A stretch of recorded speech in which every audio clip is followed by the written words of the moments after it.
अस्सलाम वालेकुम नाज़रीन, मेरा नाम अली हैदर है। आपका शुक्रगुजार हूँ कि आपने वीडियो देखने के लिए वक्त निकाला। बहुत बड़ी खबर, अब तक की सबसे बड़ी खबर नाज़रीन, जस्टिस बंदयाल ने अपनी जॉब के आखिरी दिन खड़ाक कर दिया है। अब मैंने आपको बहुत पहले बताया था कि ये खड़ाक होगा, ये खड़ाक होना था, क्योंकि जस्टिस बंदयाल ने कह दिया था कि मैं अपनी रिटायरमेंट से पहले इस केस का फैसला करके जाऊंगा। और मैंने आपसे कहा था नाज़रीन कि अगर इमरान खान के हक में फैसला आ गया, जो कि आ चुका है, तो फिर सारी बिसात पलट जाएगी, सारी गेम पलट जाएगी। ये सारे अंदर होंगे। इमरान खान तो चलो अंदर है ही, मुझे नहीं पता कब तक अंदर रहता है, लेकिन अटक जेल के साथ वाले सेल में आपको ये बाकी सारे भी नजर आएंगे। इनकी जमानतें हो जाएंगी कैंसिल, जो कि हो चुकी हैं।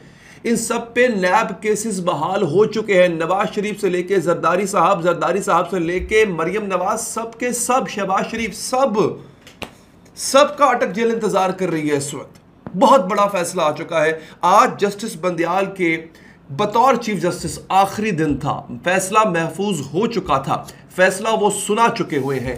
10 में से 9 तरामीम को कालअदम करार दे चुके हुए हैं। अब जिन लोगों को नहीं पता मैं किस केस की बात कर रहा हूं, मुख्तसरन तारुफ देता हूं उस केस का, उसके बाद आऊंगा असल हकीकत क्या है, पूरी की पूरी केस सुनाऊंगा, किस किस का कौन कौन सा केस बहाल हो गया है ये बताऊंगा आपको। इन सब ने नाज़रीन, हुकूमत ने आते ही, पीडीएम की गवर्नमेंट आई, 16 महीने की गवर्नमेंट थी, उसमें इन्होंने जो मईशत के साथ किया वो तो किया ही सही, लेकिन इन्होंने आते साथ ही पहले नैब के डंग निकाले, नैब के दांत इन्होंने निकाल दिए। इन्होंने नैब को टूथलेस किस तरह किया, इन्होंने जनाब तरमीम कर दी। उस तरमीम के जरिए, मैं उस तरमीम में जाऊंगा, वीडियो लंबी हो जाएगी, आप लोग शायद बोर हो जाए। उस तरमीम के जरिए मुख्तसरन ये कि इन्होंने अपने तमाम केसेस माफ करवा लिए। जब नैब के कानून में ही तब्दील कर ली, और तब्दीली भी पिछली डेट्स की इन्होंने, तो तमाम के तमाम इनके केसेस जो थे वो खत्म हो गए।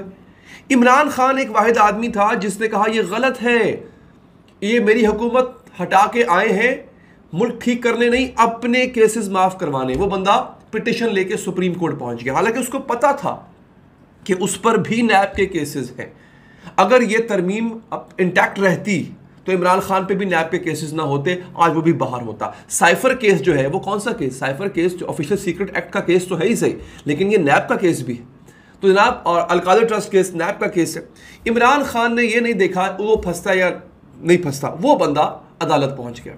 इस केस पे 40 समातें हुई। जस्टिस उमर अता बंदयाल ने अभी 2-3 हफ्ते पहले कहा था कि मैं अपनी रिटायरमेंट से पहले इस केस का फैसला सुना के जाऊंगा।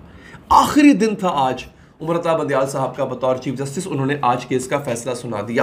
तो आइए आपको बताता हूं केस का फैसला आया क्या है, ये सुनिएगा नाज़रीन। अब यहां पे रिपोर्ट कर रहा है इसको जियो न्यूज और बाकी अखबार भी, तो मैं उनको कॉपी कर रहा हूं, यहां पे उनको कोट कर रहा हूं। सुप्रीम कोर्ट नैब तरामीम के खिलाफ चेयरमैन पीटीआई की दरख्वास्त काबिल समात करार देते हुए नैब तरामीम की 10 में से 9 तरामीम कालअदम करार। चीफ जस्टिस पाकिस्तान उमर अता बंदयाल ने अपनी मुद्दत मुलाजमत के आखिरी रोज इस केस का फैसला सुनाया। चीफ जस्टिस उमर अता बंदयाल ने कहा कि लेडीज एंड जेंटलमैन, 2-1 की अक्सरियत से फैसला सुना रहे हैं। सुप्रीम कोर्ट के 3 रुकनी बेंच में शामिल जस्टिस मंसूर अली शाह ने फैसले पर इख्तलाफ किया। अदालती फैसला क्या, सुनिएगा। अदालती फैसले में कहा गया कि नैब तरामीम के खिलाफ दरख्वास्त काबिल समात करार दी जाती है। 500 मिलियन की हद तक के रेफरेंस नैब दायरा कार से खारिज करार देने की शिक कलदम करार दी जाती है। यानी अगर 500 मिलियन कितना हो गया, 1 मिलियन 10 लाख हो गया, 1 करोड़ 5 करोड़, आई गेस शायद 500 मिलियन कितना 50 करोड़ बनता है शायद, हाँ 50 करोड़, यानी 50 करोड़ की हद से कम होने पर खत्म होने वाले मुकदमात बहाल कर दिए गए। अगर 50 करोड़ तक की करप्शन है तो नैब का मुकदमा दायर नहीं होगा, अगर उससे ज्यादा की करप्शन है तो फिर मुकदमा दायर होगा। इस शिक को जज साहब ने उड़ा के रख दिया। आगे अदालत ने अपने फैसले में कहा कि अवामी ओहदों पर बैठे तमाम अफराद के मुकदमात बहाल किए जाते हैं। एलो जी, एक और बॉम्ब ठा करके गिरा दिया उन्होंने। अवामी ओहदों के रेफरेंस खत्म होने से मुतालिक नैब तरामीम कलअदम करार दी जाती है। नैब तरामीम के सेक्शन 10 और सेक्शन 14 की पहली तरमीम कलअदम करार दी जाती है। यानी जो रेफरेंस खत्म हो गए थे अवामी ओहदों पर बैठे हुए लोगों के, अब इसमें सरकारी अफसरान भी शामिल हैं, खाली सिर्फ ये MNA MPs नहीं या शरीफ या जरदारी नहीं, सरकारी अफसरान भी शामिल है इसमें। अदालत ने 50 करोड़ की हद से कम होने पर खत्म होने वाले तमाम मुकदमात बहाल कर दिए और अदालत ने कहा कि तमाम खत्म इंक्वायरीज केसेस बहाल किए जाते हैं। तमाम केसेस नैब अदालतों और एहतसाब अदालतों में दोबारा मुकर्रर किए जाए, इनकी फिर पेशियां शुरू। इनके फिर चक्कर शुरू होने वाले हैं नाज़रीन। सुप्रीम कोर्ट ने नैब तरामीम की 10 में से 9 तरामीम कलअदम करार दी। अच्छा, एक और चीज़ सुनिएगा, अदालत ने कहा कि प्ली बार्गेन के हवाले से की गई नैब तरमीम कलअदम करार दी जाती है। एहतसाब अदालतों के नैब तरामीम की रोशनी में दिए गए अहकामात कलअदम करार दिए जाते हैं। ठीक है जी। अदालत ने अपने फैसले में कहा कि नैब तरामीम से मफाद आमा के आइन में दर्ज हुकूक मुतासर हुए। नैब तरामीम के तहत बंद की गई तमाम तहकीकात और इंक्वायरीज बहाल किए जाएं। सुप्रीम कोर्ट ने अपने फैसले में नैब तरामीम के माजी के इतलाक के शिक भी कलअदम करार दी। क्या हुआ था, जितने भी केसेस माजी के थे वो भी खत्म करा दिए थे इन्होंने, वो भी कलअदम करार दे दी इन्होंने। अच्छा जनाब, नैब तरामीम 2022 में चेयरमैन नैब के तकर्रुर का इख्तियार कौमी असम्बली और सेनेट को दिया गया था। इसके अलावा सुप्रीम कोर्ट के फैसले के बाद चेयरमैन नैब की 4 साला मुद्दत भी बहाल हो गई। नैब तरामीम में चेयरमैन नैब की मुद्दत को 3 साल कर दिया गया था। अच्छा जनाब, याद रहे सुप्रीम कोर्ट ने चेयरमैन पीटीआई इमरान खान की दरख्वास्तों पर 53 समातें की, 53 हियरिंग्स थी नाज़रीन। अब आपको बताते हैं दोस्तों कि किस किस के केसेस कैसे कैसे बहाल हुए हैं नाज़रीन, सुनिएगा। सुप्रीम कोर्ट की जानिब से नैब तरामीम को कलअदम करार देने के बाद साबिक सदर आसिफ अली जरदारी समेत 6 साबिक वुज़राए आज़म के खिलाफ केसेस दोबारा खुल गए, 6। अच्छा, अब सुनिएगा कौन कौन इससे मुतासर होता है नाज़रीन, ये सुनिएगा।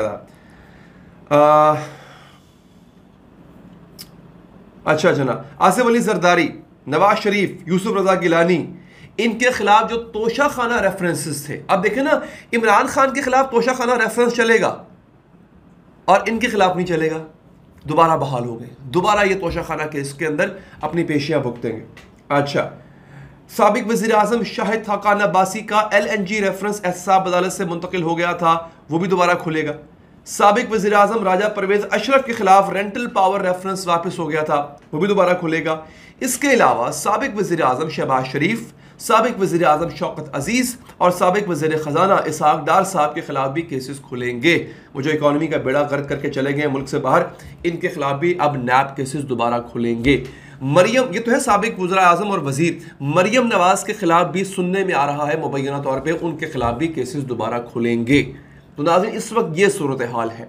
अब होता क्या है आगे, इमरान खान ने तो डेफिनेटली इस पर खुशी का इजहार करना है क्योंकि वो केस जीत गए, जेल में बैठे बैठे वो बंदा केस जीत गया है।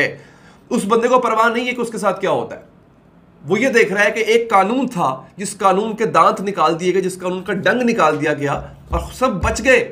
साफ नजर आ रहा था कि ये पावर में इमरान खान को हटा के आए ही इसलिए थे कि इन्होंने अपने केसेस खत्म करने हैं, वरना जो मैशत के साथ इन्होंने किया है और अब जाके मुल्क से बाहर बैठ गए सारे, कहीं से लग रहा है कि इनके सीने में आवाम का दर्द है। नाज़रीन, अपना बहुत ख्याल रखिए, अल्लाह ने के बाद।